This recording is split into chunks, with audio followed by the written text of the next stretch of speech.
In the heart of America, where the seasons change abruptly and cruelly, lived a taxi driver named Jake, a man in his late 40s, his face etched with the stories of years spent behind the wheel, encountering all sorts of people throughout the city.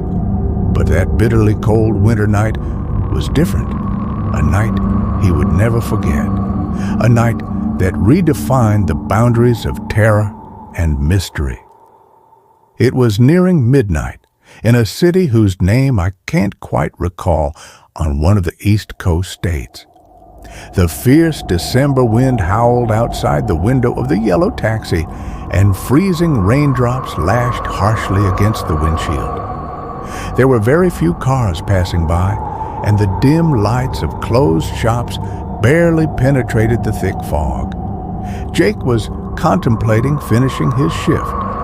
The weather wasn't conducive to earning, and the warmth of his small home was calling him back. But habitually, he decided to give himself a few more minutes.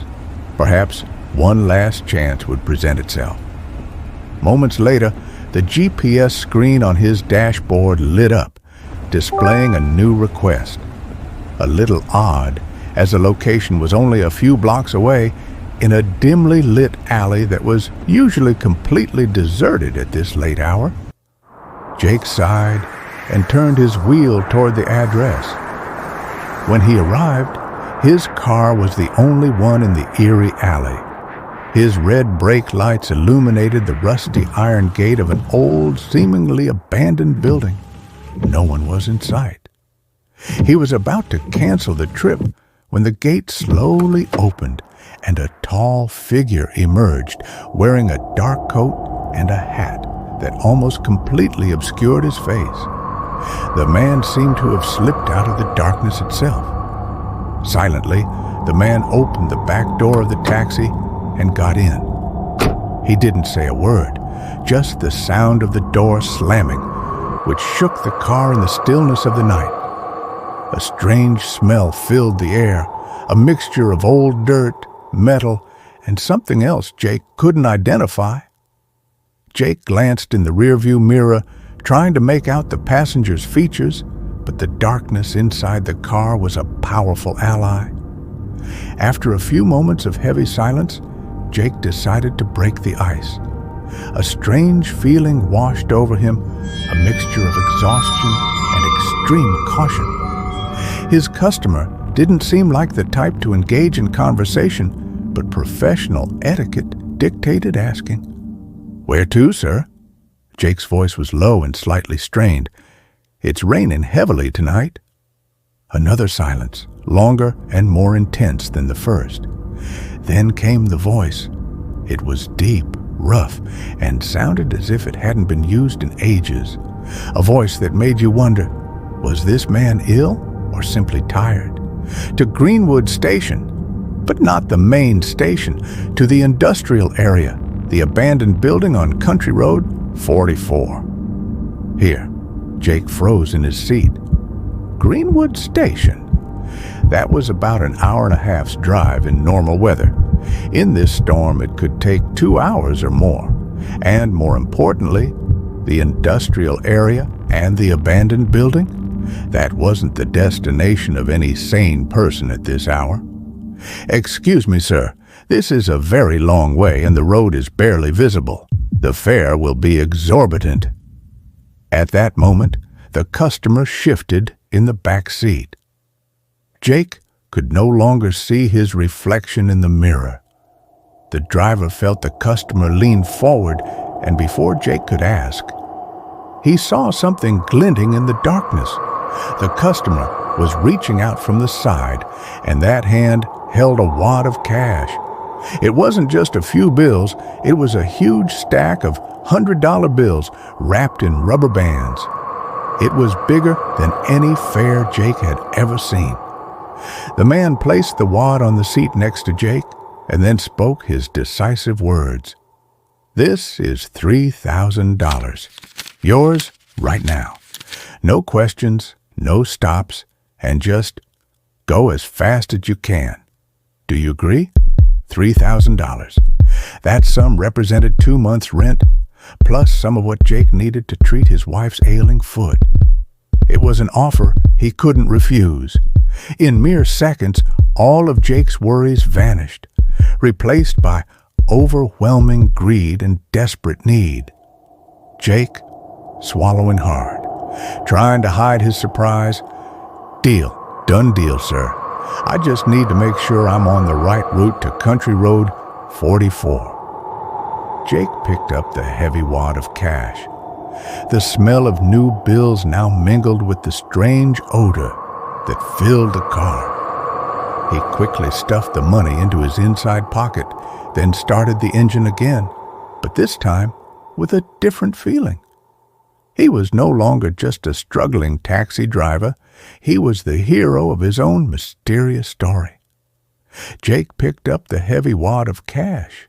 The smell of new bills now mingled with the strange odor that filled the car. He quickly stuffed the money into his inside pocket, then started the engine again, but this time with a different feeling. He was no longer just a struggling taxi driver. He was the hero of his own mysterious story. And so, the journey began.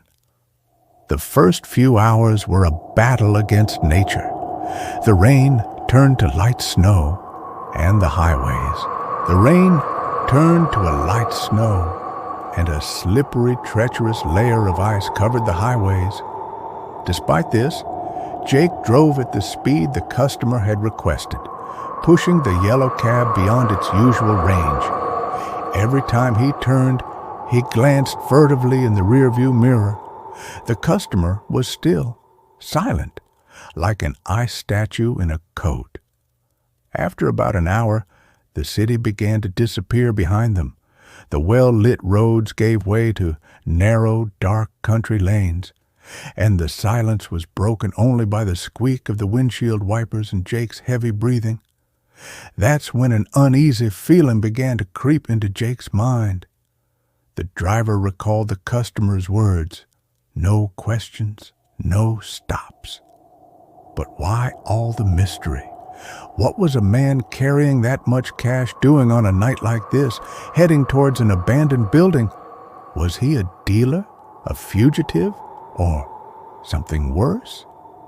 Jake began to feel the weight of the stairs behind him. Although the customer hadn't said a word, his presence was loud and unsettling. Jake decided to try and draw the customer into conversation, hoping a single word would unravel this perplexing mystery. "Route 44. I haven't been there in years. Are you a local, sir?" The soft whistling of the wind paused for a moment. Then came the reply, "I'm on an errand, and that errand concerns no one but you. Focus on driving, Jake." Jake's blood ran cold. He hadn't told him his name, not once. How did the customer know his name? His heart raced, and he felt the chill of the wool seep down his back. In that moment, Jake realized that the large sum wasn't an offer of comfort, but the price of silence. As Jake's terror intensified, the car's headlights illuminated an old, rusty roadside sign. The faded lettering read, "County Road 44. They've reached the point of no return." With every mile Jake drove down Country Road 44, the sense of danger grew. The rain was no longer just drops. It had become a torrent of thick snow that smeared the windshield, turning the world outside into an eerie white. There were no more lights, no houses, not even any road markings. Just the yellow taxi, the snow, and the endless darkness. Finally, after what felt like an eternity, the car's headlights pierced something in the distance. It wasn't a house or a gas station. It was a massive, dilapidated, blackened building, like the skeleton of an ancient giant. Rusty metal sheets covered the broken windows, and the large chimney pointed towards the overcast sky like an accusing finger. The place screamed ruin and neglect. Jake pulled the car over in front of the building's main entrance, where the massive iron gates were tightly shut. He glanced in the rearview mirror, trying to gauge whether the passenger was going to say something, but he was still silent as stone. Jake, hiccuping voice. "We've arrived, sir. The abandoned Greenwood Industrial Estate on Route 44. For the first time on the trip, the passenger moved actively. He not only opened the door, but also jolted Jake with genuine horror when he saw the passenger pull something from under his coat. It wasn't a gun or a knife. It was an old leather handbag, black, reinforced with metal strips. The passenger placed it on the back seat of the taxi, then turned to face Jake. The passenger, in a mysterious whisper, "You kept your promise, Jake. Now it's my turn to keep mine." The bag opened with a sharp metallic crack, and inside, Jake saw something that made his heart leap in his chest. It wasn't the cash he'd expected, but human skulls. Yes, real human skulls, some cracked, some wearing old-fashioned little hats. They all smiled faint, terrifying smiles in the darkness. At that moment, Jake felt cold blood run through his veins. He couldn't scream. He couldn't move. His body was paralyzed with terror. The customer slowly reached for one of the skulls, then turned to face Jake. The customer, a wicked smile finally appearing on his pale face, his eyes gleaming in the darkness. "Choose one, Jake. It's yours, a memento of a night you'll never forget." His last words were enough to drive Jake mad. The customer slammed the door open, got out of the taxi, and disappeared into the darkness and thick snow, leaving Jake alone in the middle of nowhere, with an open suitcase full of human skulls on the back seat.